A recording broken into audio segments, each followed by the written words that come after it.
Hola, buenas tardes a todos los que se conectan. Ahí nos pueden contar mientras tanto desde dónde están. Hola Claudio, ahí veo a Claudio Hernández. ¿Cómo estás? Marcela también, diviso por ahí. Hola, buenas tardes. Hola, buenas tardes. Alex, Alexis, qué gusto verte. Igualmente, igualmente. Aquí estamos nuevamente participando de la escuela de verano. Muchas gracias desde Guayaquil, por ahí vi. Hay colegas de Colombia, de Iquique. De Iquique hoy día hemos tenido muchos participantes, así que un gusto también. Yo soy la mitad de mis ancestros son iquiqueños, así que me siento muy identificado con esa ciudad. Villa Alemana, por supuesto. Muchas gracias a todos, a todas las que se están conectando, están participando en esta actividad. Como ustedes bien saben, esto corresponde a la 7ª escuela de FEDUDLA en versión verano. Y recalco lo último porque tenemos una versión de invierno y una versión de verano. Para los que recién nos están conociendo, nosotros hacemos una actividad muy similar a esta en el mes de julio. Así que aprovecho también de contarles aquello para que lo consideren. En el mes de julio también estaríamos haciendo una actividad muy similar con temas que ustedes mismos nos van a mencionar después al final en las encuestas. Desde Rancagua, muchas gracias, ¿no? Vi por ahí por Maule, vi varias regiones. Para nosotros es realmente un motivo de orgullo que muchos colegas de distintas partes de Chile y de Latinoamérica estén participando en esta experiencia de capacitación online. Queremos representarlos, queremos que esto sea efectivamente algo que sea útil para su trabajo en el aula. Por eso que los temas de la escuela, ya sea de invierno o de verano, son los temas que ustedes mismos nos han propuesto para desarrollar. Así que esta escuela es tanto de ustedes como nuestra. De hecho, es más de ustedes que nuestra. Nosotros aquí somos meros transmisores de las inquietudes que ustedes tienen y nos organizamos para responder a estas expectativas que ustedes han puesto en nosotros. Así que muchas gracias a todos, a todas por estar acá. Ya somos más de 70 personas las que están conectadas, así que mucho gusto por compartir esta experiencia que espero que sea muy provechosa. Y como lo importante es escuchar al expositor de hoy día, no le voy a quitar más tiempo. Voy a dejar con ustedes al colega Cristian Villegas, director de la Escuela de Educación, que es el encargado de presentar al expositor de hoy día. Así que, Cristian, la palabra es tuya. Muchas gracias, Santiago. Bienvenido a todos los colegas, tanto de Chile como de países vecinos.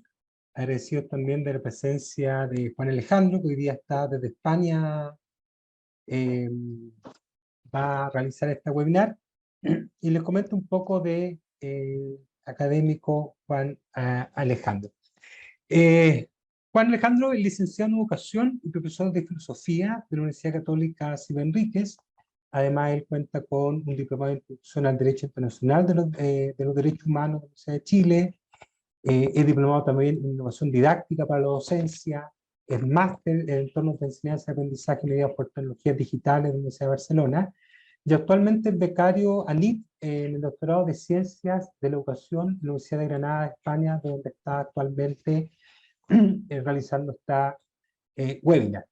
Juan cuenta con más de 15 años de experiencia profesional en el ámbito de la docencia escolar y educación superior. Actualmente es académico en nuestra facultad, particularmente de la Escuela de Educación, y también es columnista en Le Monde Diplomatique, la edición chilena, y ha sido conferencista internacional en distintos eventos. Además, es evaluador par de artículos de revistas internacionales indexadas, es parte de diferentes redes y colectivos, siendo uno de ellos el Laboratorio de Educación de Hospitalidad Digital, que es integrante además de la Alianza Global de UNESCO. Así que con esas credenciales, ¿cierto? Estamos muy orgullosos y contentos de que Juan pueda trabajar con nosotros este webinar, y desde ya, como adelantaba Santiago, la idea es que pueda ser una experiencia de provecho. Les vamos a dejar el link también para que conozcan el resto de la oferta de webinar que tenemos para la semana. Nosotros más adelante vamos a compartir los materiales, la presentación, la grabación y posteriormente también los diplomas, que suelen ser las dudas habituales de este tipo de instancias. Así que de ya les deseo una jornada de mucho provecho. Muchas gracias, Santiago, muchas gracias, Juan, y muchas gracias a todos los asistentes de hoy. Le damos el pase a Juan. Bien, muchísimas gracias por la presentación y principalmente por la invitación, tanto a Santiago, en su nombre también a Silvana, integrante del equipo, a Adrián, por supuesto, y a todo lo que es la Facultad de Educación, quien ya está liderando con estas escuelas de invierno y verano hace bastantes años una especie de oferta de espacios, ¿cierto?, formativos, especialmente diseñados para colegas profesores, profesoras o docentes, ¿cierto? Tanto el sistema escolar como universitario. Tal como indicaba Adrián, acá ya es de noche, estamos en un frío invierno, ¿cierto? Por lo menos en esta zona de Granada, bien lo sabrá por ahí, por lo que vi un colega que está en Málaga, Martín, ¿cierto? Y el resto que está obviamente en Latinoamérica, en distintas latitudes, probablemente más con calor y verano que lo que estamos acá. Pero desde ahí estamos muy contentos. Yo estoy muy agradecido, ¿cierto?, de su conexión, su disposición, y desde ahí quedar abierto a plena, ¿cierto?, también disposición, no solo de dejar acá el taller, sino que a futuro preguntas, comentarios, conexiones, estos talleres también sirven para eso, ¿cierto?, para profundizar y darle continuidad en el tiempo. Entonces, sin más, bueno, ahí me está diciendo Martín que está bastante bonito en Málaga, sí, es verdad, ahí en el interior de Granada está un poco más helado, pero igualmente despejado. Bien, voy a presentar entonces, compartir pantalla para comenzar rápidamente con esto.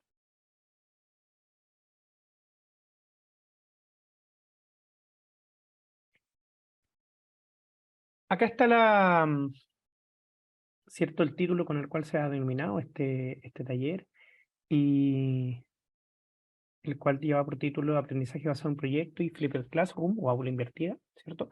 Estrategias mediante el uso de tecnologías educativas. Es necesario mencionar de que este taller es un taller con características de iniciación, ¿cierto? No es un taller básico. Estamos pensando que la profundización de estos temas pudiera dar para una escuela completa, ¿cierto?, de verano, en términos de la especificidad que tiene cada una de estas estrategias educativas, metodologías activas, pero en el tiempo que tenemos vamos a tratar de iniciar, de invitar, de motivar, y evidentemente no dejar cerrado acá aquello que se pueda conocer sobre estos temas. En lo particular, lo que he hecho entonces es presentar y proponer una mirada introductoria respecto a la metodología de aprendizaje basado en proyecto, la ABP, y al mismo tiempo tratar de vincularlo con la de clase o aula invertida, Flipped Classroom, poniendo un énfasis en la mención desde experiencias y documentación bibliográfica, ¿cierto?, que incluso no es propia, no es mía, sino que de colegas de distintas partes,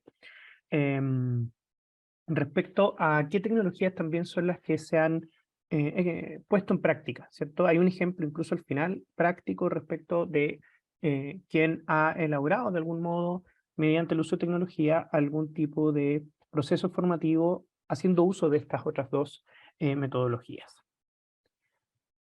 Vamos entonces avanzando rápidamente. Bueno, como les decía, dejar el contacto ahí, simplemente en el caso que así lo estimen conveniente, después puedan seguir desarrollando y profundizando sobre este u otros temas que estoy abordando actualmente, ¿cierto?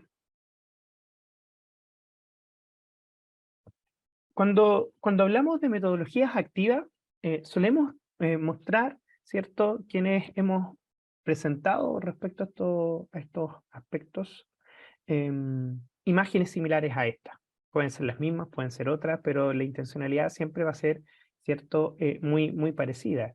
Y es de algún modo tratar de encontrar gráficamente, aun cuando esto puede ser solo una caricatura, encontrar gráficamente cómo es que nos estamos diferenciando de la educación de los siglos anteriores. Y digo siglos porque realmente tenemos aulas hoy, siglo XXI, en que todavía nos parecemos a 500 años atrás. Y eso también está completamente no solo demostrado, sino que críticamente señalado, mencionado, en donde las aulas parecen estar no solo desde la infraestructura y la disposición física, sino que también desde las propias estrategias que utilizamos como docentes, eh, muy similares a ¿cierto? La de los últimos siglos, ni siquiera décadas, siglos. Entonces aquí he jugado un poco con invertir, ¿cierto? Evidentemente, dado lo de Flipped Classroom, pero también hacer notar de que en aquel lugar donde él o la docente asume un rol protagónico de instruccionalidad vertical y de algún modo, ¿cierto? Del dominio único de los contenidos, la idea es pasar a espacios de interacción, espacios de aprendizaje. Hoy en día ya estamos hablando de paisajes, ¿cierto? De aprendizaje en entornos que pueden ser completamente físicos presenciales, como también virtuales o entornos digitales o incluso híbridos. Y ahí está la primera invitación, ¿cierto? A desestructurar aquello que hoy en día, de algún modo, prima todavía en nuestra educación y reconocer los tremendos avances también que se han logrado. No podemos desconocer que han habido muchos avances respecto a esta materia. Y entonces, cuando hablamos de entregar el protagonismo al estudiantado, hablamos de metodologías activas, entre ellas el aprendizaje basado en proyecto y el aula o clase invertida. Haciendo una pequeña distinción, eso sí, no la voy a leer, ahí ustedes mientras pueden leer la cita, ¿cierto?, de García Barcar. Lo principal es que el trabajo colaborativo y el trabajo cooperativo propiamente tal, lo entendemos de una manera distinta, ¿cierto? Hay que saber entender que de algún modo, o como ahí dice, en definitiva, ¿cierto? El aprendizaje colaborativo se hace efectivo a través de la cooperación propiamente tal. Entonces, hacer primero que todo la distinción. ¿Por qué? Porque las metodologías activas muchas veces se conocen, no solo en Chile, sino que en otros países, como metodología de aprendizaje colaborativo, ¿cierto? O metodologías cooperativas, o que favorecen la cooperación. Entonces, ante estas distintas nomenclaturas, solo hace la distinción que estamos entendiendo el uso de estas metodologías activas, en tanto que son metodologías que favorecen aprendizajes colaborativos mediante la cooperación, ¿cierto? Que puede ser incluso determinada para determinados, valga la redundancia, modelos educativos como competencias, como habilidades, como resultados de aprendizaje también, ¿por qué no? El lograr que el estudiantado, ¿cierto?, haciendo uso de la cooperación, logre entonces aprender de manera colaborativa. Desde ahí es que les dejo la primera pregunta, ¿cierto?, para que sean ustedes y no yo quien dé las primeras pistas. Muy rápidamente, en 2, 3, 4, 5 palabras, a ver si en el chat pueden ir dejando la respuesta de qué es para ustedes el aprendizaje basado en proyecto. Y cuando digo para ustedes, realmente es bajo su experiencia, bajo su conocimiento, no una definición de diccionario, ¿cierto? Sino que, ¿qué es para ustedes? ¿Qué palabras surgen cuando hablamos de ABP? Cuando hablamos de aprendizaje basado en proyecto. A ver si pueden ir dejando en el chat algunas de la manera más rápida posible. Ya estoy viendo que están llegando algunas por ahí, ¿cierto? Trabajar juntos de acuerdo a las distintas experticias. Un aprendizaje donde se relacionan distintas habilidades, entonces distintas habilidades, distintas experticias, buscar soluciones a problemáticas que se encuentran en el entorno, entonces salir un poco del aula, muy bien. Ahí iba con lo de las distintas experticias, aparece alguien que lo menciona de otra forma, ¿cierto? La interdisciplinaridad, que sabemos que es muy potente. Para una ABP, aprendizaje colaborativo, trabajo en equipo para resolución de problemas. Vuelve a salir esto de resolver problemas. Entonces, al parecer el ABP requiere de identificar algún tipo de problema que podría estar incluso en contexto externo al propio estudiantado, ¿cierto? Trabajar de forma colaborativa en proyectos o proyectos con algún objetivo en común, por supuesto. La idea es llegar ahí. Nuevamente aparece ahí, gracias Claudio, otras disciplinas, asignaturas. Coloco énfasis en eso porque mientras logremos profundizar el desarrollo de proyectos interdisciplinarios, por supuesto que vamos a profundizar las experiencias de aprendizaje en nuestros y nuestras estudiantes. Integración, articulación, colaboración. Perfecto, muy bien. Se dan cuenta que de algún modo este taller parece que no era necesario porque ya lo saben todo. Yo voy a tratar de simplemente entonces profundizar en lo que ustedes han dicho. Me gusta mucho lo que menciona ahí Natalia, darle sentido al aprendizaje. Como profesor de filosofía, el tema del sentido para mí es casi existencial. Entonces, de algún modo, darle sentido al aprendizaje creo que es también una mención muy, muy relevante. Generar un problema, un grupo de estudiantes, obtener opiniones, indagar, investigar. Bueno, aprendizaje basado en investigación, aprendizaje basado en problemas, son muy similares también al ABP en tanto proyecto, ¿cierto? Un aprendizaje funcional, en fin. Y me quedo con lo último ya, por lo menos por ahora. Muchas gracias, colegas, por la activa participación en el chat. Lo que Paola menciona, diagnosticar una problemática educativa o temática de interés de las estudiantes y trabajar una temática de manera interdisciplinaria, ¿cierto? Ahí como que toma algunas pistas ya dichas anteriormente, pero me quedo con la idea del diagnóstico, que es justamente una de las herramientas que voy a presentar el día de hoy para efecto de poder situarnos metodológicamente en lo que es el ABP. Así que muchísimas gracias.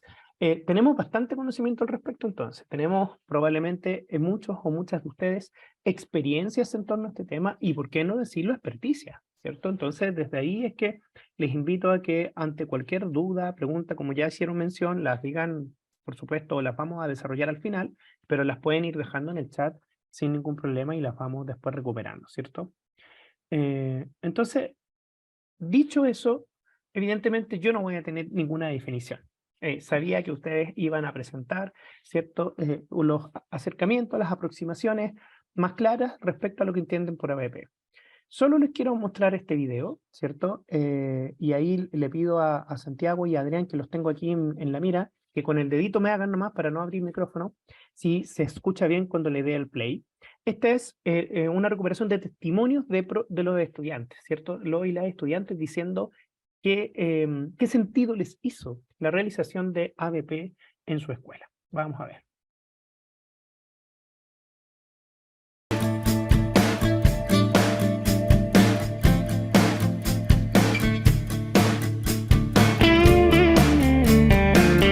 Es una experiencia nueva, distinta y que nos motiva a seguir aprendiendo y a seguir, y que nos dice que podemos aprender de varias maneras, no solamente estando sentados en una silla. Todos los compañeros nos reunimos y no había discriminación. Y aprender cosas y era entretenido.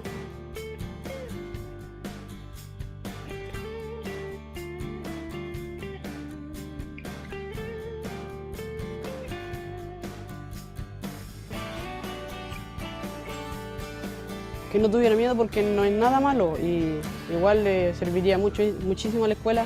Que se atreva, que es lo mejor porque los alumnos se sienten más identificados con eso y trabajan, que a veces uno en la sala de clase no hace nada.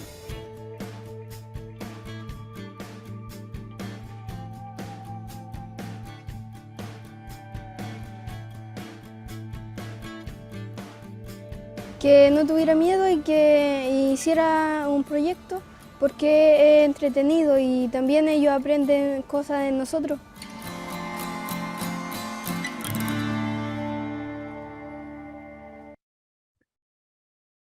Muy bien. Vamos a... Ahí sí. Si se dan cuenta, nos hicieron varias invitaciones. Hablaron de que no tuviéramos miedo, de que nos atreviéramos, ¿cierto?, a desarrollar estrategias o metodologías como estas a propósito de que les era bastante más significativas que las experiencias muchas veces más tradicionales, más clásicas dentro del aula. Me llamó la atención de que uno de los testimonios hablara de discriminación, ¿cierto?, que con una metodología como esta se favorecía la integración de algún modo. Evidentemente ahí hay un contexto, el contexto, por ejemplo, de tener compañeros o compañeras en situación de discapacidad auditiva, personas sordas, que con uso de la lengua de señas chilena pudieron también de algún modo expresar ahí su opinión al respecto como testimonio. Entonces, nos dan pistas de que desarrollar proyectos, que en este caso era sobre el reciclaje, por supuesto de manera interdisciplinaria siempre es lo ideal, como ya mencionábamos, genera una transformación, ¿cierto? Genera e invita a una transformación. Lo que les voy a invitar ahora a conversar o a conocer, ¿cierto? Es cuáles son esas principales etapas, metodologías que tiene a su vez la BP para tenerlo, ¿cierto?, en consideración, especialmente a quienes no lo conocen, entendiendo de que este taller, como les decía al principio, siempre se pensó como la descripción ahí lo decía, como algo inicial o algo básico. Pero tampoco voy a profundizar, ¿cierto?, en cada etapa. Vamos a pasar más rápido para después ir viendo lo siguiente. En principio, acá hay una infografía, ¿cierto?, que nos muestra cómo podemos entender el ABP como una, en este caso, como una pista, como una carrera, ¿cierto? Pero más allá de eso es el hecho de que hay distintos roles y distintas etapas dentro de la planificación de la ABP. Entonces, se identifican de algún modo 3 etapas sustantivas dentro de una ABP, como son la presentación del proyecto primero que todo al estudiantado, el seguimiento y monitoreo, ¿cierto? Además de una evaluación formativa, es decir, hablar de proceso y no de un evento, y por último la evaluación final del proyecto. Entonces, estas son como las 3 grandes etapas que pudiera tener una planificación de ABP. Y si la integramos con la gráfica, por supuesto que hablamos no solo de la planificación, que ya lo hemos mencionado, sino que de la puesta en acción. El ABP en acción, el ser capaces de compartir con la comunidad interna de la propia institución educativa, pero también puede ser perfectamente con la comunidad externa, cuando estos asuman un ABP, ¿cierto?, integrado en la comunidad, en el entorno de la escuela o de la institución, ¿cierto?, educativa en sí misma. Y no dejar de vista nunca la importancia de una evaluación activa, permanente, formativa y sumativa que nos permita ir monitoreando y hacer uso de ese rol que tenemos como profesores y profesoras, ¿cierto?, de facilitar, de ser guías y estar asesorando, ¿cierto? Hay un rol evaluativo importante, pero sin olvidar que también estamos promoviendo la coevaluación o la autoevaluación dentro de lo que es el rol que también tiene aquí el estudiantado. ¿Para qué? A propósito del sentido, para llegar a la famosa meta, ¿cierto?, del aprendizaje significativo o el aprendizaje resignificado o con sentido transformador, dependiendo, ¿cierto?, cómo lo queramos nosotros situar. Y en función de aquello, el ABP entonces tiene también etapas ya más específicas, ya más acotadas, que se identifican muchísimo en los distintos territorios y lugares en los que yo he conocido, ¿cierto?, que se está trabajando, investigando, por lo tanto cambiará algún nombre de etapa, pero son bastante similares. Por ejemplo, hay algo que he visto que no ha cambiado en ningún lugar, porque es parte fundamental de la ABP, y es considerar la creación, la co-creación, el diseño de una pregunta guía, ¿cierto? No podemos partir una ABP sin considerar dentro de toda la etapa de planificación el desarrollo de una pregunta que nos guíe a lo largo de esta etapa, de este momento metodológico, que puede ser una asignatura, puede ser la unidad temática dentro de una asignatura, como puede ser un año completo, o en algunos increíbles y acotados casos que he visto por ahí, que puede ser casi la enseñanza, ¿cierto? En los procesos de enseñanza, ya sea toda la primaria o toda la secundaria, porque es algo que está integrado en el proyecto educativo institucional incluso. Se requiere de mucha organización, de mucha planificación, y por lo tanto esta podría metodológicamente de algún modo reemplazar, ¿cierto?, o de algún modo interconectarse con la planificación propia que tenga él o la docente de su curso, ¿cierto? y si la invitación es que lo integre, que no sea un doble trabajo, que no sea una planificación solo de la clase, sino que la planificación de ese espacio-tiempo que haya determinado desarrollar el ABP está integrada, ¿cierto?, de todas maneras en términos curriculares, por supuesto, con ciertos estándares, en algunos casos llamadas competencias, habilidades, destrezas, que sean comunes para todos y todas, porque también sabemos que los ritmos de aprendizaje son distintos, pero hay que considerar que en tanto espacio educativo se espera que todos y todas lleguen a ciertos mínimos. Y estos estándares entonces también hay que ser capaces de preverlos. Y estamos hablando incluso de los estándares de los propios productos finales que tenga este ABP. A propósito, bueno, contar con algún producto final, porque hay que ser capaces de trabajar con las expectativas, ¿cierto? Cuando hablamos de ABP, muchas veces nos agobiamos porque creemos de que va a ser algo tan complejo que no vamos a lograr sobrellevarlos, pero también por otro lado de que se nos van a abrir tantas posibilidades que no vamos a lograr nunca concretar un producto final. Entonces, hay que saber visualizarlo para efecto del manejo, por supuesto, de esas expectativas que podamos tener. Una fuerte conducción de un trabajo en equipo, lo que ya mencionábamos de una evaluación reflexiva, permanente, y siempre buscar difundir, ¿cierto? Y aquí, si es al interior, entendiendo que es presentar y recibir, ¿cierto? Desde la presentación del producto. Hacer una difusión de los resultados, detectar cuáles fueron las principales dificultades, las principales fortalezas, oportunidades y aprendizajes. Y por supuesto entender que esto está también de la mano con un proceso investigativo relevante. Y ahí me quedo con el tema de que vamos a mencionar después de uno de los enganches. Aquí está todo enganchado dentro de la propuesta de ABP y Flipped Classroom, pero en la investigación más todavía. Sabemos de que una aula invertida o una clase invertida requiere procesos investigativos, ¿cierto? Las llamadas preclase, la parte, ¿cierto?, de preparación, la parte previa, requiere. Entonces ahí ya tenemos un primer elemento enganchador junto con, por supuesto, el desarrollo mismo de la experiencia ABP con el aula invertida. Y desde ahí es que me permito ofrecer algunas claves para la ejecución, ¿cierto?, respecto al ABP para que logre sus objetivos. Primero que todo, tiene que existir motivación por parte del profesorado. Sabemos que si no estamos, ¿cierto?, nosotros o nosotras convencidas de que esto va a permitir el logro de los resultados de aprendizaje, de los objetivos de aprendizaje o de las competencias, dependiendo del modelo que sigan, y no tenemos esa motivación de algún modo estar compenetrados con la estrategia, va a ser complejo motivar a su vez al estudiantado. Entonces hay que trabajar en las motivaciones. Quienes tengan, por ejemplo, de ustedes algún rol de coordinación académica, algún rol directivo, es fundamental el centro que está puesto ahí, el soporte institucional, ¿cierto? No esperar de que mágicamente el profesorado tenga que saberlo todo y tenga que tener la motivación per se para desarrollarlo. Entonces, ante eso, hay que trabajar también desde un soporte más institucional.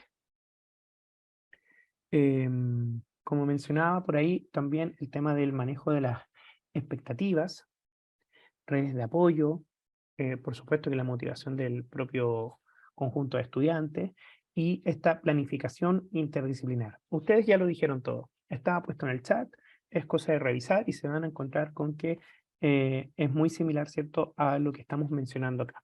Quizá algo que no se mencionó mucho fue el tema de las redes de apoyo, por un lado, y este manejo de expectativas. En el caso de las redes de apoyo, es central cuando se desarrollan proyectos que involucran a la comunidad externa a la institución educativa, ¿cierto? Entonces, si es desde las inmediaciones del barrio, por ejemplo, las juntas de vecinos, las organizaciones de base, colectivos, las instituciones públicas, los ayuntamientos, los municipios, ¿cierto? Y por supuesto también en el sector privado, de algún modo con la inversión, con la manifestación de recursos para el desarrollo de aquel proyecto que esperemos tener.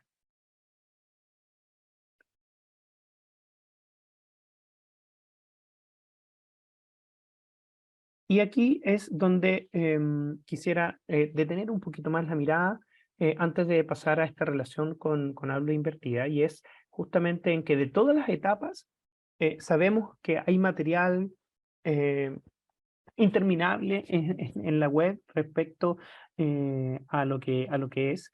Y entonces el diagnóstico participativo, le pediría ahí que por favor las pizarras traten de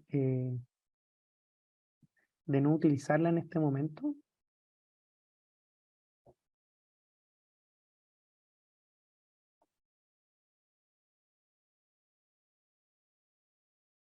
Vamos a ver acá.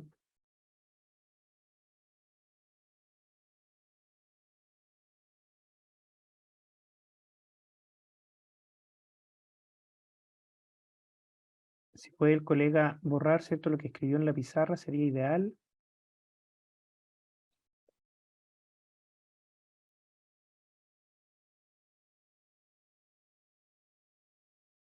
Y hacer notar entonces de que dentro de de este diagnóstico participativo se recomienda considerar, por supuesto, algunas etapas también que van de la mano con la cartografía social, que es una estrategia que les proponemos acá. Este material fue trabajado junto a Natalia Vacas de la Universidad Alberto Hurtado y Marcela Marinkovic del IAC. Levantamiento de problemas, selección del problema, desarrollar un mapa de actores clave. Acá hay una propuesta que es la perfilación de la población afectada, que puede ser a través de las 3C o a través de otra estrategia, y evidentemente hacer una situación comparada. Y con todo este diagnóstico que se trabaja siempre de manera activa, con compromiso por parte del estudiantado, nosotros logramos también encontrar una articulación con el aula invertida, porque al proceso investigativo previo podemos también asignar el desarrollo de alguna acción específica, como puede ser, por ejemplo, el diagnóstico. Por eso es que le he puesto como especial énfasis a esto.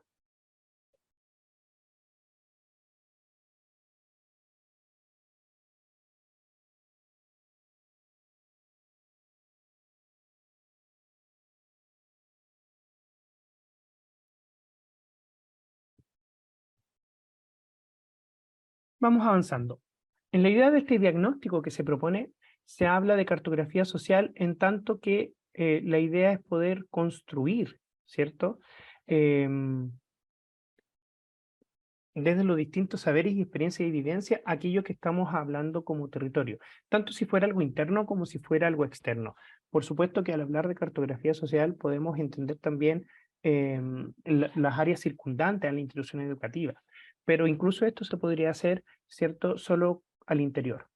¿Qué es lo que buscamos con una cartografía social en un diagnóstico de ABP?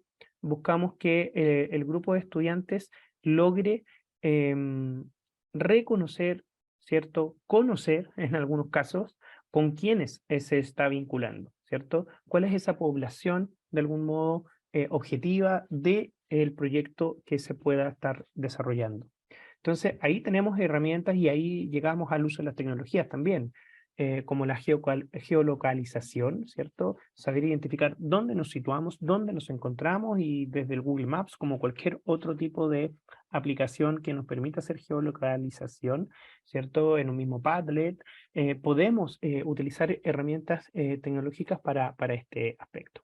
Y, por supuesto, en los procesos de investigación, buscar información respecto a quiénes habitan, quiénes cohabitan ese territorio, con quiénes nos encontramos, cuáles son los servicios más cercanos. No es lo mismo desarrollar un aprendizaje basado en proyecto, ¿cierto?, en una comuna urbana, que en un sector rural, que en un lugar que tenga no sé, una cercanía a la zona centro de una capital, que de algún poblado más alejado, que a lo mejor los servicios también están más alejados.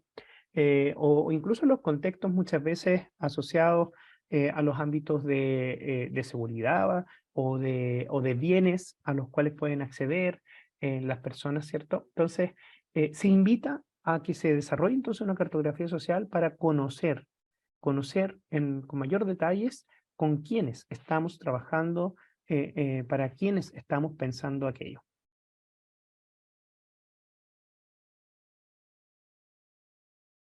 Luego, identificando, ¿cierto?, nuestro territorio, ya sea, insisto, con cierta caracterización más bien interna o idealmente externa, podemos ir desde el famoso POSIT, ¿cierto?, que era el papelito de color que se pegaba en el mapa, ¿cierto? Ahora tenemos POSIT digitales también y tenemos estos cuadernos de anotaciones, bloc de notas, y podemos ir agregando entonces estas oportunidades que vamos detectando. ¿Cuáles son los problemas y las principales oportunidades?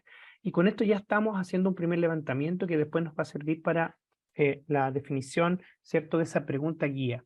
Y de algún modo este diagnóstico, entonces, trabajando el levantamiento de problemas, nos permite también bajar esa amplia expectativa que quizás puede tener el estudiantado cuando le mencionamos que vamos a desarrollar un trabajo basado en proyectos, ¿cierto?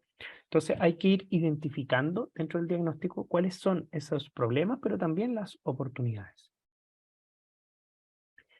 Luego de tener un conjunto de problemáticas, tenemos que consensuar cuál va a ser esa problemática que nos va a guiar a lo largo del proyecto. Y por lo tanto aquí hay un simple cuadrante, pero que es un eje de análisis fundamental. Entender cuáles de estas problemáticas pueden ser muy relevantes, pero a lo mejor también son muy complejas. Y si son muy complejas no vamos a ser capaces de abordarlas o podemos generar mucha frustración al momento de creer que vamos a ofrecer alguna solución y luego, evidentemente, por su complejidad no vamos a llegar a ella. Entonces, es importante en el diagnóstico considerar cómo vamos a integrar estos ejes de este plano, ¿cierto?, cartesiano de relevancia y complejidad. Idealmente escoger una problemática con la mayor relevancia posible y la menor complejidad, por supuesto. Esa es la intención del modo, situarnos en el cuadrante superior derecho de la pantalla para que ahí vayamos identificando aquellas acciones que realmente podremos vincular con nuestro proyecto. El mapa de actores clave, por supuesto que era lo que ya mencionábamos, ¿cierto? Identificar cómo el centro educativo tiene alianzas posibles, ¿cierto? Desde la sociedad civil, el sector privado o el sector público. Si vamos a hablar, como fue la experiencia del video, de reciclaje, no logramos nuestro objetivo si es que reciclamos al interior de la escuela y luego después todo se funde, ¿cierto?, con la basura común, orgánica, que se encuentra a la salida de la misma. Porque no hay alianza con el sector público de recogida de los desechos o con la inversión del sector privado para tener los contenedores también, que a lo mejor van a tener un servicio de recogida óptimo, adecuado, oportuno, planificado. O con el trabajo de la sociedad civil, porque recicla el colegio, pero todos los vecinos y vecinas no. También eso genera de algún modo desincentivos o algún tipo incluso de discusión o de problemática con nuestra comunidad. Entonces, es relevante que nosotros tengamos también un mapa de actores clave en torno a nuestro proyecto.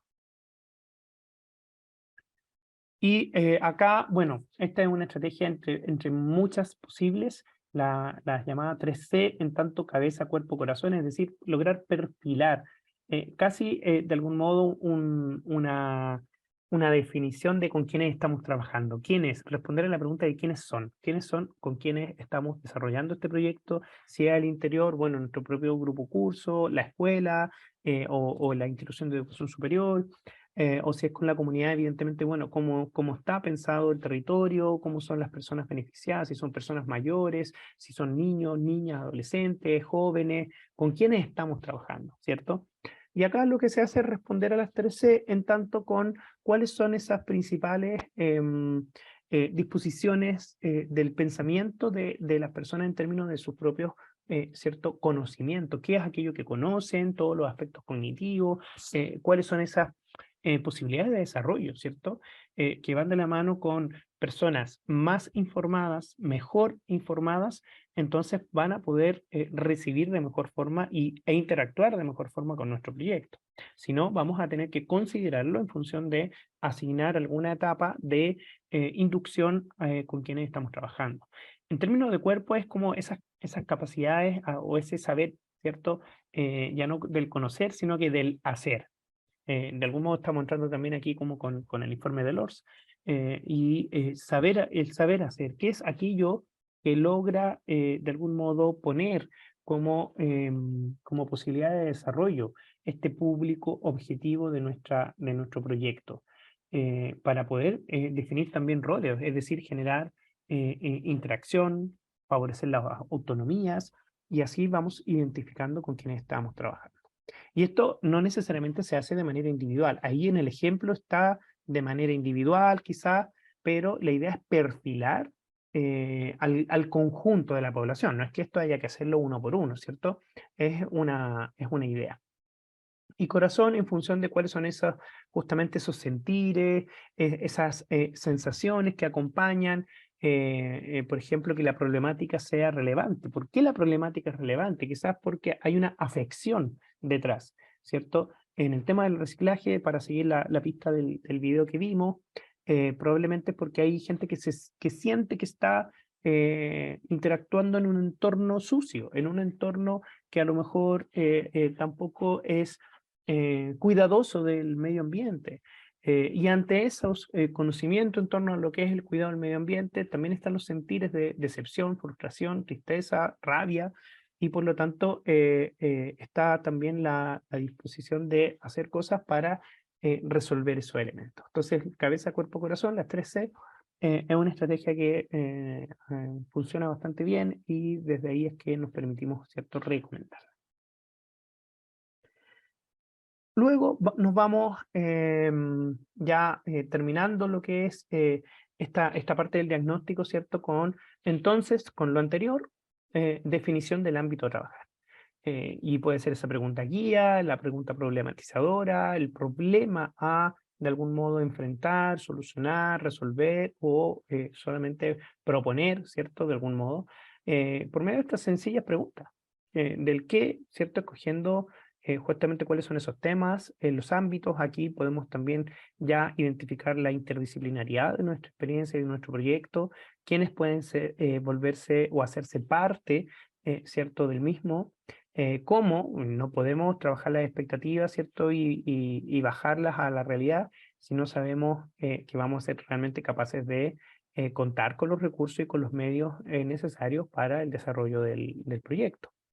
Y por supuesto que para hablar de lo que nos mencionaba Natalia, el sentido, es decir, ¿para qué? ¿Para qué estamos definiendo este ámbito a trabajar? Bueno, ahí es donde va a estar medido, ¿cierto?, por la capacidad transformadora. Entonces, a modo de síntesis, aquí nos encontramos para este ejercicio un poco más básico de este taller que tenemos el día de hoy, con una metodología activa, una metodología de aprendizaje colaborativo, que se ha denominado ABP, o aprendizaje basado en proyecto, que a su vez tiene distintas etapas, que busca el empoderamiento de la función autónoma del estudiantado por medio de un rol facilitador y guía de parte del cuerpo docente, que en tanto mantenga ciertas motivaciones al respecto, ciertos soportes institucionales y cierto conocimiento de su entorno. Vamos a poder motivar realmente a que entonces el grupo de estudiantes, idealmente de manera interdisciplinaria con otros colegas, pueda abordar, en este caso, definir conjuntamente un ámbito, una temática o una problemática, ¿cierto? Y evidentemente desarrollando esa pregunta guía que mencionábamos. Y estas distintas etapas de la ABP, en la propuesta que humildemente permito hacer hoy día, se puede integrar perfectamente con la Flipped Classroom, con el aula o clase invertida, porque hay ciertas etapas de ambas estrategias que se articulan, que se vinculan y que por ende se pueden desarrollar en clase, ¿cierto? Buscando siempre este objetivo transformador. Y para ello les dejo la pregunta también de qué es el Flipped Classroom o aula invertida. Entiendo que ya es una estrategia también que es mucho más conocida probablemente para muchos o muchas de ustedes, así que no es necesario que lo escriban, pero si gustan pueden hacerlo y ir dejando algunas pistas ahí en el chat. Lo importante es darnos cuenta de que tenemos múltiples metodologías para múltiples objetivos, ¿cierto?, que tengamos. Resultados de aprendizaje que son el centro, se pueden ir trabajando desde distintas miradas, horizontes. Entonces, ahí, por ejemplo, Bárbara nos menciona que es importante guiar estas ideas de proyecto, o recomienda que los mismos estudiantes propongan y uno adaptarlo Es fundamental tu pregunta, Bárbara, es esencial, lo veíamos al inicio con la guía, con la infografía, ¿cierto? En donde aparecía el rol del profesorado, que es un facilitador, ¿cierto? O una guía. De algún modo, es que es importante guiar, ¿cierto? Desde la experiencia docente, por supuesto que vamos a recomendar, pero no podemos perder de vista de que es el estudiantado el que tiene que lograr también una función mucho más central, prácticamente autónoma en algún sentido. ¿Por qué? Porque también tenemos que ser capaces de permitir la equivocación, los errores. No por querer, ¿cierto?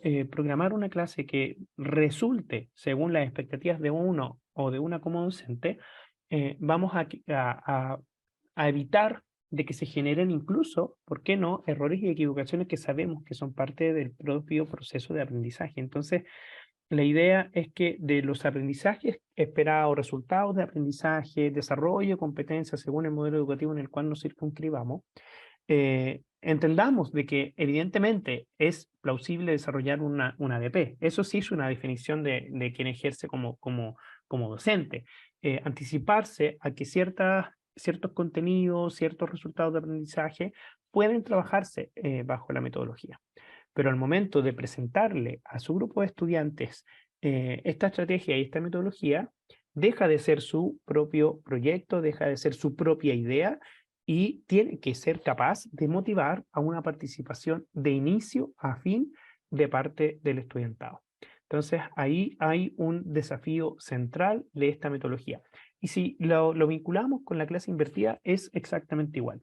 No basta con dar, comillas, tareas para la casa, ¿cierto? De manera previa, ya sea en los contextos presenciales físicos o en los contextos virtuales o online, incluso 100% online, donde en la preclase, ya lo veremos ahora, se deja, no sé, una lectura o que vean un video y luego ya entonces reflexionamos en clase.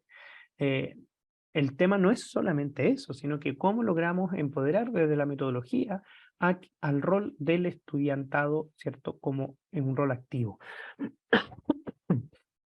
Ahí Carlos nos menciona que la clase invertida busca el aprendizaje autónomo del estudiante y también se propicia una retroalimentación que realiza el docente del aula. Por supuesto, parte de lo que estamos mencionando. Ese rol de facilitación y de guía es retroalimentar.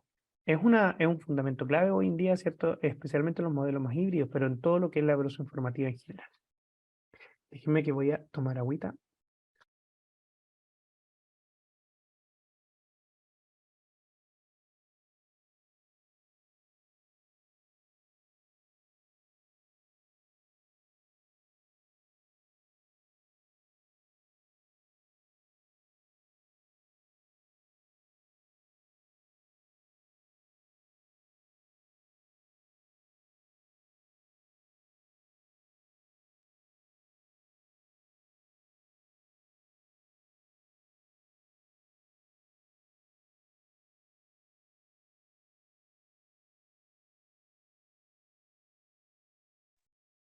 Bien, entendamos que aquí, como les decía, estamos en invierno, entonces hay ciertas consecuencias de los cambios de temperatura. Y me disculpas por ello, pero bueno, vamos a salir adelante. Francisco también está mencionando, claro, con el uso de las tecnologías hay que tener muy en cuenta cuál es el nivel de capacidades en torno a la alfabetización digital, al manejo de competencias digitales.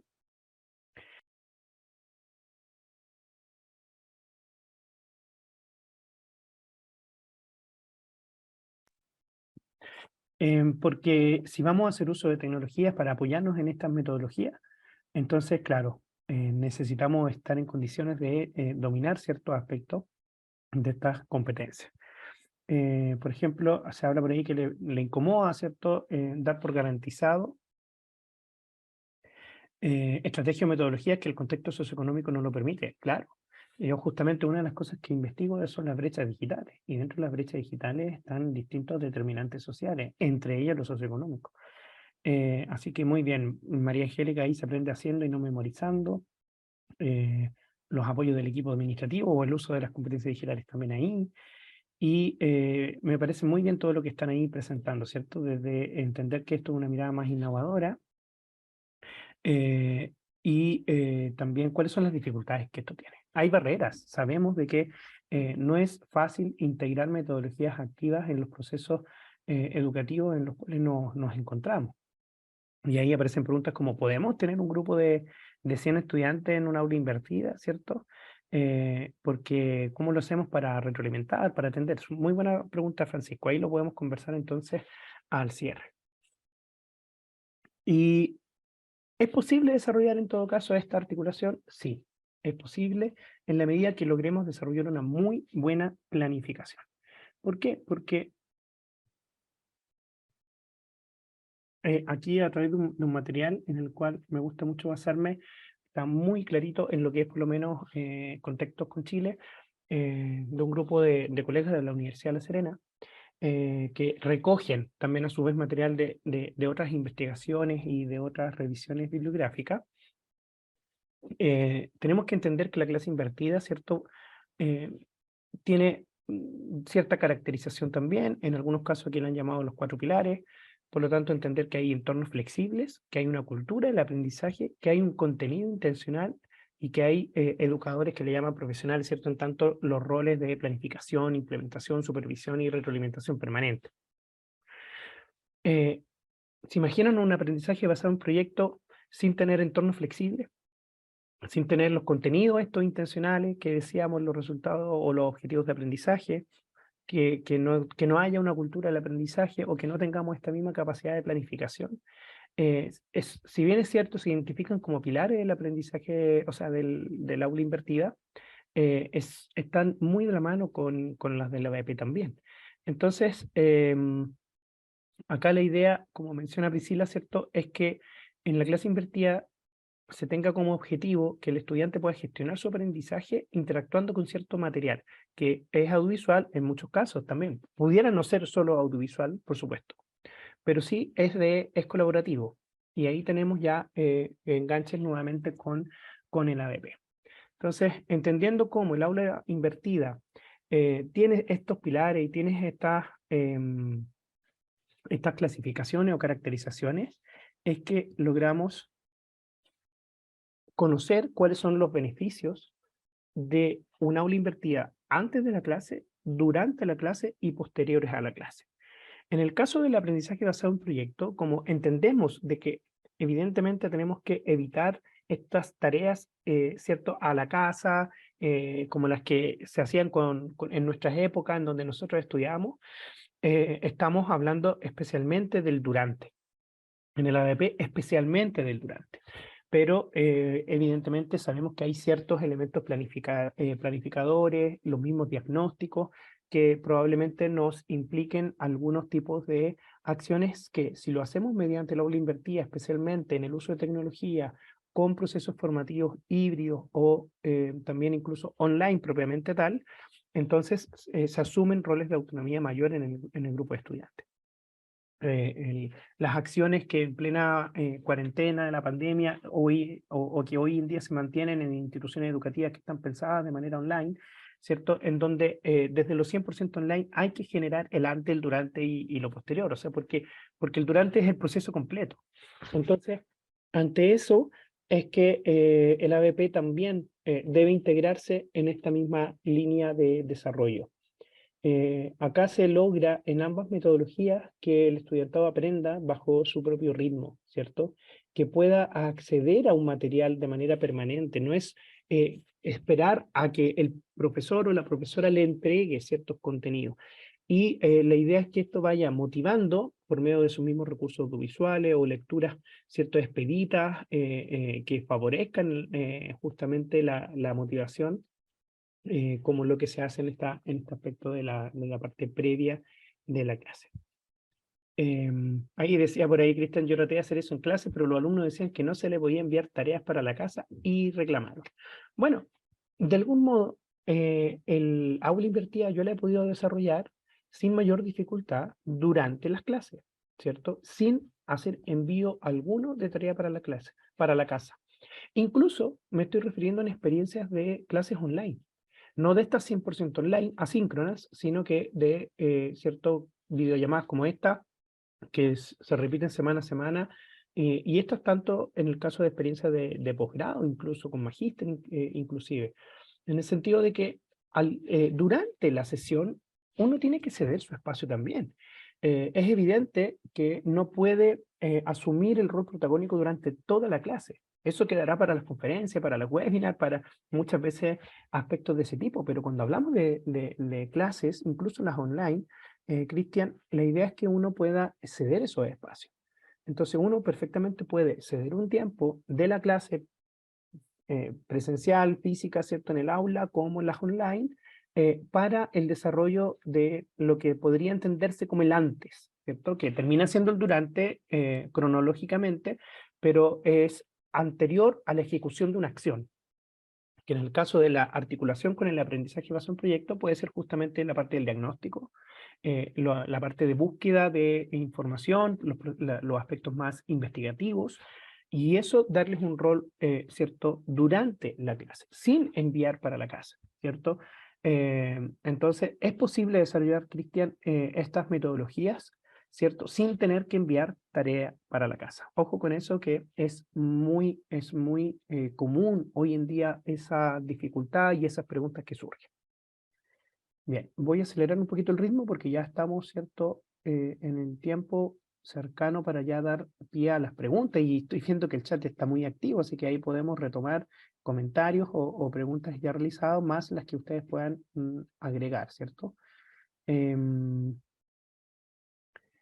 También ahí nos hablan de el aprendizaje autodirigido podría ser más viable en educación media o educación superior, mientras los objetivos sean claros, sea flexible. Sí, de todas maneras, con desarrollo de pensamiento crítico, autónomo, con ciertas también desarrollos psicoemocionales por parte del estudiantado, pero esto no quita que se desarrolle, y hay experiencias muy exitosas con primaria, incluso con educación infantil, que quizás hay menos conciencia de que la acción corresponde a la de una metodología basada en proyectos y de aula invertida, y por lo tanto ahí el profesorado tiene que ser un facilitador mucho más presente, mucho más activo, pero es posible hacerlo también con niños y niñas.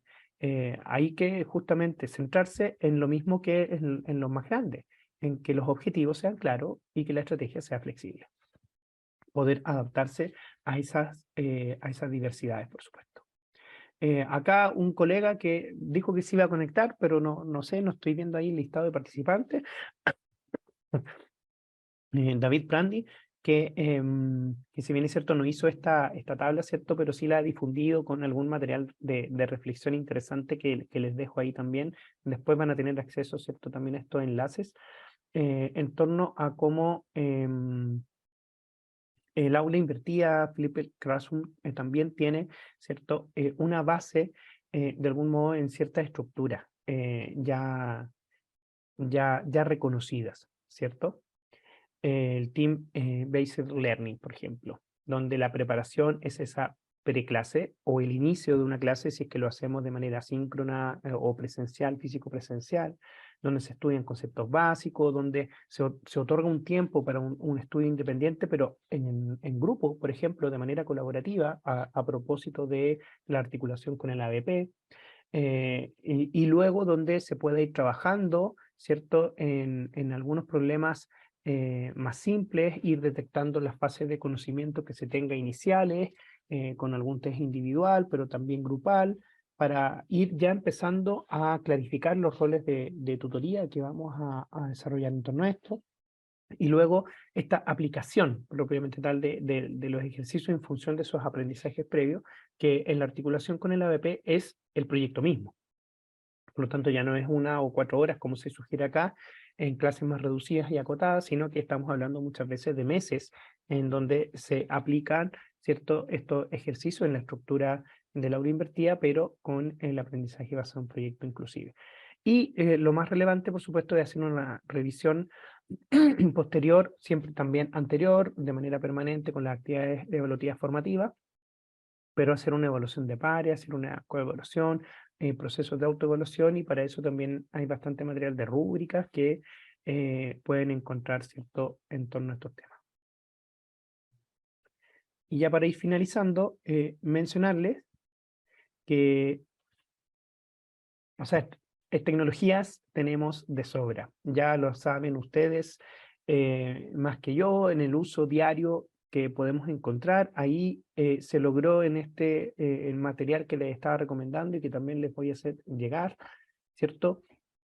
Respecto a cuáles son estas herramientas tecnológicas que se sugieren para desarrollar estas clases con estas metodologías y que están en función de los momentos de, por ejemplo, la aula invertida, es decir, el antes, durante y después, entendiendo que en la articulación con el ABP es un continuo, ¿cierto? Y por lo tanto hay ejemplos de herramientas digitales, tecnológicas, plataformas, software, programas, que sirven para el desarrollo de una u de otra etapa dentro de estas metodologías. Entonces, pensando en que se desarrollan o se pueden desarrollar videos, ciertas presentaciones, imágenes, trabajar conceptos, líneas de tiempo, desarrollar ejercicios, cuestionarios en línea, recursos gráficos, categorización, infografías, mapas mentales, en fin, el mismo trabajo de monitoreo, el trabajo colaborativo, de evaluación también, todo tiene algún tipo de herramienta y aquí solo hay algunas, muy pocas dentro de las múltiples, ¿cierto?, que existen. Pero no quería irme sin mostrarles, ¿cierto?, que es lo que se está ahí, ¿cierto?, como proponiendo. Y para justamente finalizar, acá es un ejemplo de lo que se logró desarrollar con un aprendizaje basado en proyecto y al mismo tiempo con aula invertida. También les voy a hacer llegar, mientras estén haciendo las preguntas posteriores, cuando ya deje de presentar, voy a colocar en el chat un par de archivos y entre ellos uno que les va a generar, ¿cierto?, la posibilidad de enlazarse a estos mismos recursos. Aquí les voy a compartir entonces este pequeño y corto video en donde se muestra que se trabajó con niños y niñas, ¿cierto? No con jóvenes ya de mayor edad, en torno a unos temas de una asignatura de historia.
Muy bien, eso era solo un ejemplo. Esta máquina del tiempo era un recurso didáctico realizado concretamente por el grupo de estudiantes y que cuando, no ahora, pero en algún otro momento puedan ingresar a este repositorio del docente en Genially, se van a encontrar con que era un material didáctico, entre otros posibles, para justamente trabajar lo referido a unos aspectos históricos de reconocimiento de algunos personajes, o, ¿cierto?, hombres, mujeres a lo largo de la historia que utilizaron el grupo de estudiantes la máquina del tiempo como un recurso para el desarrollo de su proyecto que comenzó con el proceso de investigación, diagnóstico, levantamiento de problema, preguntas, críticas, ¿cierto?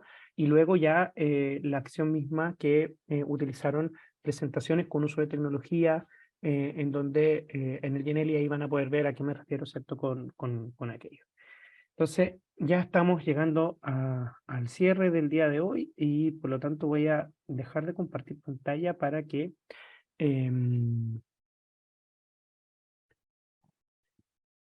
podamos conversar también, porque la idea es que en tanto taller no solamente hable yo, por supuesto. Bien, ¿Cómo lo ven, cierto? ¿Qué otras preguntas surgen, comentarios? Podemos profundizar en algo del chat, ¿cierto? Yo mientras tanto voy a ir recopilando lo que está ahí en el chat para ir viendo, ¿cierto?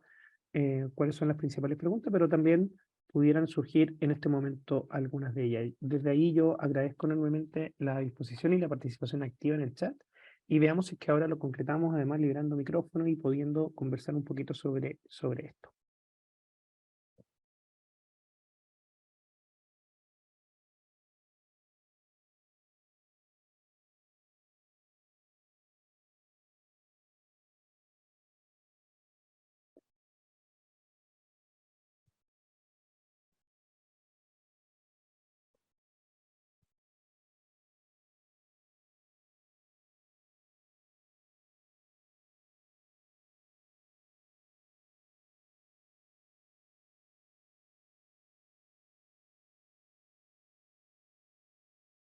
Terminan las preguntas que no se contestaron. Por ejemplo, acá hay una pregunta de Cristian que mencionaba que los profesores tienen que invertir más tiempo del que ya invierten en temas ajenos a clase. A ver, la verdad es que siempre está ese temor, ¿cierto? Siempre está ese recaudo y muy real.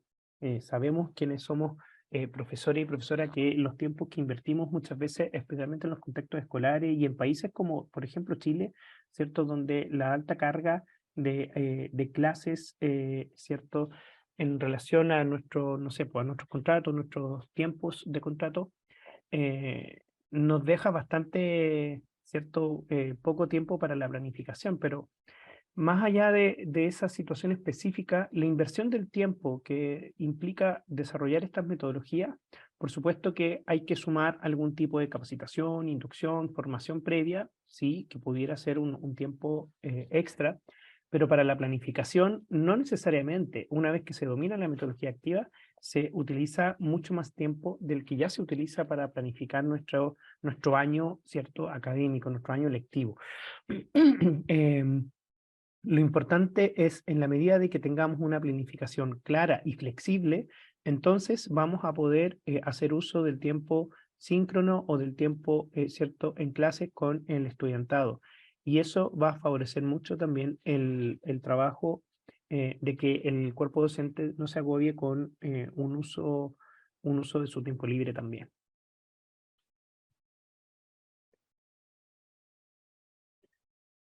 Sigo leyendo, mientras tanto si pueden seguir dejando preguntas o entiendo que pueden habilitar el micrófono y levantar la mano, preguntar también, para no escuchar solamente mi voz.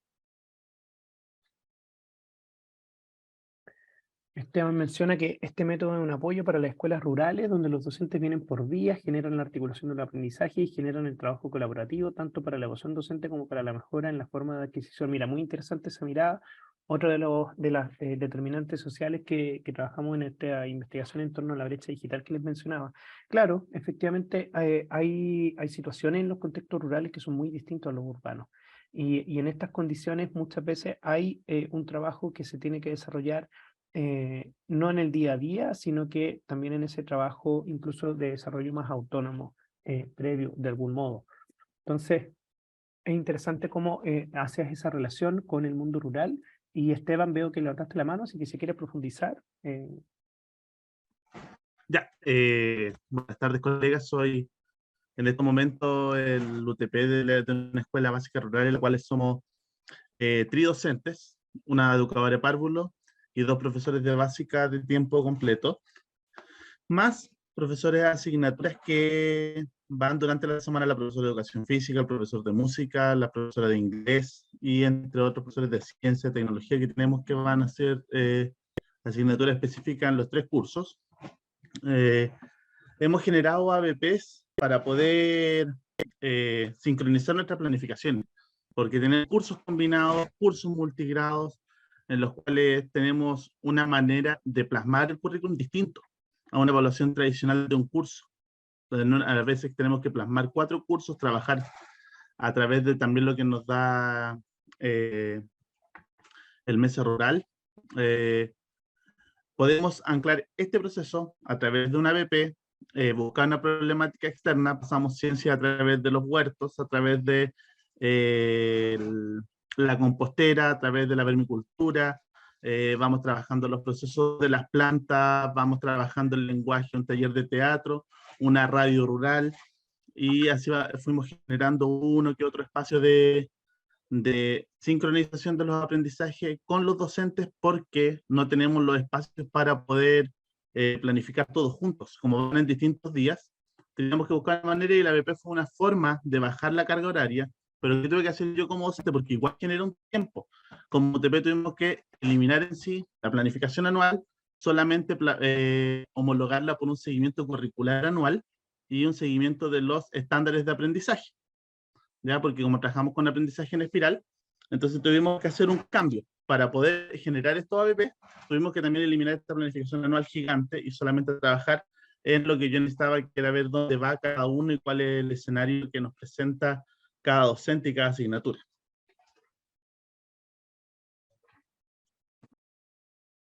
Súper bien, Esteban, súper bien. Y qué bueno también que optaron desde esa flexibilidad, incluso por este modelo espiral, y que desde ahí se tomen las mejores decisiones que son locales. Sabemos de que los contextos son fundamentales, ahí hablamos desde la geolocalización por un lado, pero también el mapeo de actores clave. O sea, es muy, muy relevante situarnos en nuestros procesos formativos para entonces adaptar. Estas metodologías no tienen por qué entenderse como de un desarrollo unidireccional, unívoco y que siempre tiene que ser taxativamente de la misma forma. Se contextualizan, se adaptan, deben ser flexibles en sí mismos en tanto metodologías activas, y por lo tanto ahí hay que responder a la diversidad de los contextos, de los entornos. Así que muchas gracias, Esteban, por comentar cómo lo han ido de algún modo trabajando ustedes. Yo creo que es una muy buena opción, justamente, y en estas circunstancias de lo que son estos programas, ¿cierto?, anuales gigantescos, cada vez más estamos entendiendo que la educación requiere ir trabajando quizás más modularmente, en función de ciertos objetivos que sean también trabajados de manera interdisciplinaria, y ahí es donde ABP y Flipped Classroom ayudan bastante. Les acabo de dejar en el chat los dos documentos comprometidos. Por un lado, el de la Universidad de La Serena, que tiene estas gráficas que mencionábamos del aula invertida, y por otro, el de la experiencia del ejemplo de una escuela, ¿cierto? Desconozco, entiendo de que es pública, ante la pregunta que hizo Francisco, entiendo que es pública, pero no lo dice el documento de manera precisa, pero entiendo que es pública, ¿cierto? Así que habría que profundizar bien si es que lo es o no. Y el TLB, si es lo mismo que el PBL, que el aprendizaje son cierto un problema, no es necesariamente lo mismo, ¿cierto? Siempre tienen cruces parecidos desde la ABP, estas distintas metodologías, pero claro, uno está centrado más en el hacer y la otra en la identificación investigativa de los problemas. Acá hay otra, dice saludos desde Bolivia. Bueno, saludos para allá. Entonces, ¿podría profundizar qué método o técnicas usa en clase para no enviar tarea a casa, y si conoce algún software o programa para mejorar la planificación de las clases? Bueno, ahí, José Antonio, la verdad es que podemos tener ahí una larga conversación en torno a los distintos métodos que se utilizan. En lo particular, insisto en que la experiencia personal que yo mismo he probado, ¿cierto?, es justamente estos métodos que estamos hablando. ABP, o un aprendizaje basado en proyecto, un aprendizaje basado en investigación, también me ha resultado, dependiendo de los niveles también de edad y de profundización de los temas, si educación superior, si sistema escolar, y la propia aula invertida. O sea, los métodos que estábamos presentando el día de hoy, José Antonio, son los que me han permitido no enviar tarea a la casa. ¿Por qué? Porque lo que se logra desarrollar en el aula es justamente toda esta adaptación del espacio, incluso evitar esto de estar sentados todos mirando hacia adelante, pero sabemos que la rigidez de las aulas a veces no lo permiten, el mobiliario que no se mueve, ¿cierto? Pero sí tratar de generar espacios de trabajo colaborativo y cooperativo, en donde utilicemos estas propias técnicas para evitar el envío de tareas. Y en el caso de los modelos más híbridos o el trabajo de tecnología, con el uso de tecnología y software son los que mencioné y que dejé y que van a quedar ahí en la presentación. Están también ahí en el mismo documento que les entregué a la Universidad de La Serena. Así que ahí José Antonio va a poder ver, ¿cierto?, cómo desde aspectos tan simples, no solo como la planificación, ¿cierto?, sino que como el desarrollo de todos los métodos y las clases sirven todos estos software y el listado largo que les dejé, ¿cierto? Yo trato de utilizar pocas herramientas para tampoco no confundir, ¿cierto?, mucho al estudiantado, esto como de darle un link de Mentimeter, darle un link de Padlet, luego le vamos a puzzles, luego nos vamos a... No, trato de evitar eso y trato de concentrarme por lo menos por semestre o por año académico, dependiendo de las circunstancias, con algunas herramientas que puedan manejar mejor, las dominamos mejor, las enseñamos al inicio incluso para generar un piso común, y ahí uno va seleccionando las que uno cree que son más propicias para el grupo de estudiantes que uno tiene. Hay accesos de software que, claro, va a depender mucho de si están financiadas o no como parte de la institución, en el caso de la escuela, de los colegios, que generalmente tienen, no sé, plataformas Google gratuitas o algunas otras. Entonces, ahí no quiero aventurarme, José Antonio, con un software en particular, sino que la que se vaya acomodando mejor al contexto específico. ¿Alguien por ahí levantó la mano o iba a liberar el micrófono, por lo que vi? No sé si... Profesor, Sonia. sí. Sí, Sonia. Ya, disculpa, antes parece que escribí en la pantalla, pero fue porque apliqué mi agenda. Yo soy muy de escribir. ¿Sabes lo que más cuesta? Con los niños pequeños es fácil hacer, pero ya con los adolescentes, hoy que cuesta motivarlos. Yo creo que uno tiene que empezar con un proyecto suave, despacito, motivarlos. Como dijo un chiquillo, yo no hago tarea en la casa, en el video, yo no trabajo en la casa solo. Entonces, empezar a trabajar en conjunto, cambiarle un poco el switch a los chiquillos también, porque esto para ellos es nuevo. Y muchos en el grupo se esconden para no hacer nada, o jugar, o reírse. Entonces, cuando ya están las TIC, cuando ya está el computador metido en el medio, la internet, ellos ya como que se van enamorando del proyecto. Pero lo que más cuesta, yo creo, es justamente enamorar a los chiquillos, hacerlos partícipes de esto. Primero hay que llamarles la atención, después involucrarlos, y después que hagan. Ahora, si de todo eso sale algo, yo creo que es maravilloso. Pero pucha que cuesta llevarlo a la práctica. Sí. Y me encantó el taller, ojalá hubiera una... Siento que quedamos con hartas ganas de preguntar, de hacer, como yo le tomé fotos a la diapositiva, pero hay que leer, preguntar, como decía un colega hoy, la planificación, cómo se planifica, cómo se lleva al Canva, cómo se lleva. Yo siento que este taller está muy bueno, porque hoy día nos exige, a mí en mi colegio nos exigieron hoy día un proyecto interdisciplinario. El año pasado se hizo uno, pero era principio, o sea, nos dicen, hagan un proyecto en conjunto. Y uno no sabía que tenía partes esto. Entonces uno pensaba que era hacer una clase con otro colega y llevarlo a las diferentes asignaturas. Por ejemplo, yo hacía ciencia en primero básico, mi colega de educación física tenía el ramo de salud, hay algo así como buena salud, y nosotros alimentación saludable. Entonces nos juntamos, estábamos en clase en línea, trabajamos la clase, yo le expliqué alimentación saludable, los niños tenían que ir con ropa cómoda y una botella de agua ese día, y una fruta para después de la clase. Entonces, hicimos la clase en conjunto. Yo les di una pincelada y ellos después estuvieron haciendo educación física, jugaron, bailaron y les dimos la importancia. Ese fue nuestro proyecto, pero nos costó llevarlo al papel porque el objetivo era ese, que entendieran sobre la vida saludable y la buena calidad de vida también. Pero con los niños nos costó, pero con los grandes, dolores de cabeza, hasta llanto. Cuesta mucho motivarlo. Así Sí, que si hubiera una segunda parte, falta aquí. Eso, gracias. Sí, Sonia, muchísimas gracias también por la experiencia que tú mencionas, ¿cierto? Sin lugar a dudas que quisiéramos poder contar incluso con más tiempo, pero bueno, vendrán otras oportunidades, ya lo decía Santiago, a lo mejor ahí la escuela de invierno, a lo mejor podemos proponer una segunda parte, ya lo hicimos así en otros ciclos de webinar para profesionales de la educación que también tiene la escuela, y hicimos primero una versión más básica, introductoria, y luego profundizamos en las metodologías. Pero además este material va a quedar colgado ahí en el sitio web que ya mencionaba también Santiago en el chat, por un lado. Pero respondiendo a tu pregunta, ¿es posible y es difícil en todo momento? Sí, siempre la educación en sí misma sabemos que es algo muy complejo de motivar al grupo de estudiantes. Y mientras más grandes también. Pero en esta caracterización, ¿cierto? Este perfilamiento de las 3C que le mencionaba yo, cabeza, cuerpo, corazón, de algún modo uno como profe también lo puede hacer de manera previa, ¿cierto? Saber un poco con quiénes está trabajando, cuáles son esos estudiantes con los cuales uno está desarrollando su aula. Entonces, ante eso, uno va detectando, por ejemplo, que hay ciertos intereses que son más comunes. Yo hace ya bastante años que en contextos de escolares, como profe de filosofía, hacía clases a chicos de 16, 17, 18 años, ¿cierto? En el caso de Chile, lo que llamamos tercer y cuarto medio. Entonces, ante ese contexto, no era fácil.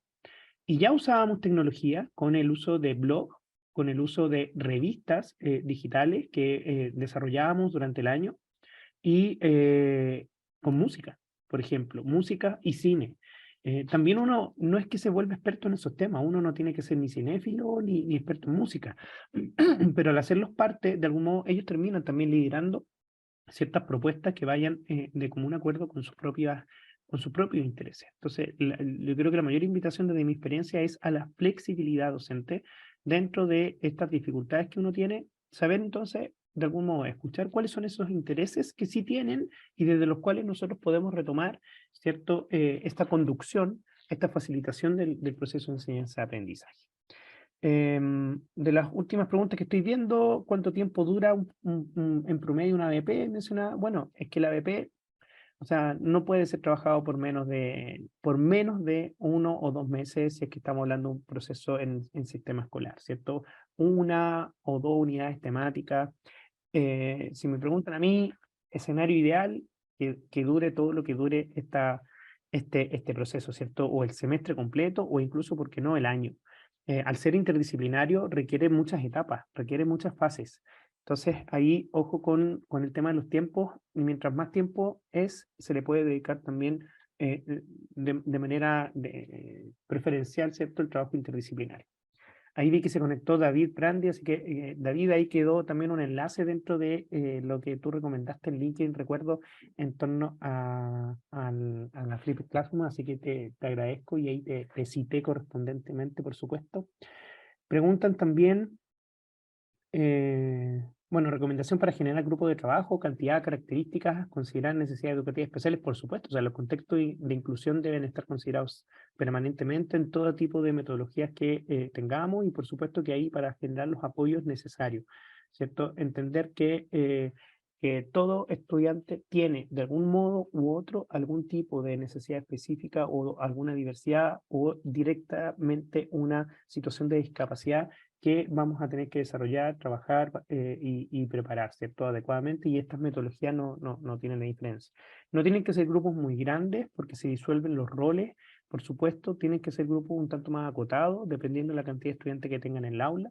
Tengo aquí algún colega por ahí de España y los demás, la mayoría de Chile, de otros países, por lo tanto estamos hablando de acá de repente hay una cantidad de estudiantes por clase de 25 estudiantes y en Chile todavía hay 35, 40 y por qué no 45 en algunos lados. Entonces, sí, va a depender mucho del contexto específico, pero evitar grupos muy masivos. Bien, y las últimas preguntas.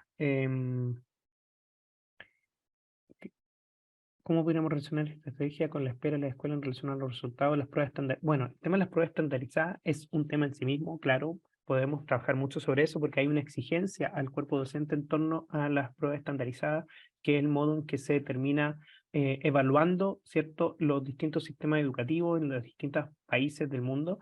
Y la verdad es que en la medida que se van integrando los resultados de aprendizaje, las competencias o los objetivos de aprendizaje que evalúan estas pruebas al interior de las clases, no para trabajarlas de memoria, ¿cierto?, solamente como para responder bien en la prueba, yo creo que es importante ir trabajándolo también dentro de estas metodologías activas. Y por último, ahí veo que hacen mención de hospitalidad digital. Mira, Alexis Juan, ¿a qué hace referencia la leyenda hospitalidad digital? Bueno, para eso les invito, porque ya estamos pasados en el tiempo, les invito a que revisen el sitio web que dice Santiago, o que revisen mi perfil de LinkedIn, o que revisen juanenriquez.cl también, mi sitio web. Hospitalidad digital es un concepto que desarrollé en el trabajo final de máster con la Universidad de Barcelona en el año 2016, para dar cuenta de algún modo de esa disposición que tenemos los seres humanos, las personas que tenemos alguna interacción con alguien más por medio de un entorno virtual. Por lo tanto, no es solo en el ámbito de la educación, pero evidentemente yo lo llevo ahí. Y desde ahí nace de un concepto filosófico de hospitalidad lingüística del filósofo Paul Ricoeur, pero lo llevo al ámbito digital, en tanto esa capacidad que tenemos que tener para justamente considerar las distintas brechas, las distintas determinantes y desigualdades sociales, no solo en la brecha digital, sino que en la interacción con el uso de las tecnologías en los procesos de alfabetización. Así que muchas gracias por mencionarlo, por eso lo tengo aquí puesto en mi etiqueta, porque ya tenemos configurado un laboratorio educativo internacional con colegas de Argentina, Chile, Uruguay, Brasil, y que estamos trabajando en pos de la reducción de la brecha digital por medio de alfabetización digital con sentido y con significados ciertos asociados a estas mismas metodologías, por ejemplo. Bien, no quiero quitarles mucho más tiempo, así que yo por mi parte quiero agradecer enormemente su conexión, su interés, su participación activa. Si hubiera alguien que quisiera mencionar algo ya, el último comentario, la última pregunta, puede hacerlo, pero si no, yo creo que ya estamos terminando. Profe, yo pensaba en el tiempo, los colegas decían, ¿cuánto tiempo durará esto? Yo creo que nosotros deberíamos ser más inteligentes, ¿cierto? Y hacer un proyecto a principio de año, primer semestre. Porque en el segundo semestre están todos cansados, ya nadie quiere nada, y así tomamos a los chiquillos fresquitos, tenemos un mes y medio, 2 meses para ir preparando el tema y presentar un proyecto entretenido de aquí a marzo. Y con la idea de prepararlo antes de julio, por ejemplo. Por lo menos aquí en Chile, que es la época del primer semestre, donde los chiquillos vienen más con ganas y están más descansados también. Una idea. Sí, muy bien, Sonia, muchas gracias. Eso se circunscribe, como tú dices, a los contextos, a los distintos periodos académicos, pero hay lugares, hay espacios-tiempo en los procesos de claustros académicos o de consejos de profesores, o estos, en el caso de Chile, de esta semana, ¿cierto?, posterior al término de clase, fines de diciembre, inicio de enero, en donde se pueden estar trabajando de manera interdisciplinaria, ¿cierto? Por sector, por tema, por asignatura, por nivel, se pueden estar trabajando, ¿cierto? Y preparar aspectos que favorezcan el uso de la metodología del aula invertida, la clase invertida y, por supuesto, del ABP, aprendizaje basado en proyectos. Y yo hago la distinción en función de varias preguntas que hicieron. Pueden utilizar ABP como proyectos, puede ser como aprendizaje basado en problemas, puede ser como aprendizaje basado en tareas, puede ser aprendizaje basado en investigación. Todas estas estrategias se pueden vincular con el aula invertida como tal, con Flipped Classroom. Es también en sí misma una metodología que puede darse de manera solamente aula invertida, pero si lo vinculan con proyectos, favorece aún más al interdisciplinario en el conjunto de la institución, de la escuela, de la facultad, donde fuese. Así que yo, al contrario, estoy muy agradecido, ya les puse ahí por su activa participación, vi que Santiago ya encendió cámara, así que entiendo que estamos en el cierre, ¿no? Exactamente, Juan Alejandro. Solamente darle las gracias a los colegas, darle las gracias a Juan Alejandro por esta interesante intervención. Como él bien dijo, esto se da en el contexto de la escuela de verano, que continúa. Esta es la primera jornada. Cuando iniciamos esta conversación les dije que esta era la primera de 3 jornadas, así que les quiero comentar algo respecto a lo que sigue. Por supuesto, hoy día este fue el último taller, pero ya invitarlos para mañana. Mañana tenemos a las 10 de la mañana un taller de evaluación auténtica. Tenemos en paralelo, hay un taller de lectura y escritura, a las 10 de la mañana también. Después tenemos a las 15 horas un taller de WestQuest, metodología colaborativa en resolución de problemas en la web, que va a estar a cargo de Adrián Villegas, que también estuvo hoy día presentando este taller. También en la tarde vamos a tener un taller sobre un software para ver derivadas e integrales.